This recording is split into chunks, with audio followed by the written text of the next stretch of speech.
ہو سکتا ہے کہ کوئی ہم سے بھی زیادہ پریشان حال ہو اور اللہ تعالیٰ نے ہمارے پاس موجود پیسوں کی مدد سے اس کی مدد کر دی ہو۔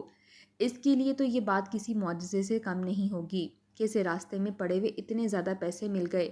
ذرا سوچو، اگر وہ کوئی غریب بچے ہوئے یا کوئی دہاڑی دار مزدور ہو جس کے گھر میں کچھ بھی موجود نہ ہو، اگر اسے یہ پیسے ملیں گے تو اس کی تو عید ہو جائے گی۔ آج وہ ہمیں ڈھیروں دعائیں دے رہا ہوگا۔ اگر وہ دعا نہ بھی دے تو اللہ تعالیٰ تو اس کا اجر ہمیں لازمی دے گا۔ میری بیوی اور میری ماں مجھے حوصلہ دے رہے تھے جبکہ میں پچھتا رہا تھا۔ میری امی ٹھیک کہہ رہی تھیں کہ مجھے ناشکری نہیں کرنی چاہیے تھی۔ اپنے رب سے میں نے بجائے شکر کے ساری رحمتوں اور برکتوں کی ناشکری کی تھی۔ یہی وجہ تھی کہ اللہ تعالیٰ نے میرے ساتھ یہ کیا۔ میں رونے لگا۔ اس روز جب تہجد کی نماز پڑھی تو رو رو کر اپنے رب سے معافی مانگنے لگا۔ پورا مہینہ آخر کیسے نکلتا، لیکن اگلے روز جب میں چوکیداری کرنے کے بعد واپس گھر لوٹ رہا تھا تو راستے میں مجھے ایک سیاہ رنگ کا شاپر پڑا ملا۔ وہ شاپر یوں تھا جیسے اس میں کچھ خاص پڑا ہو۔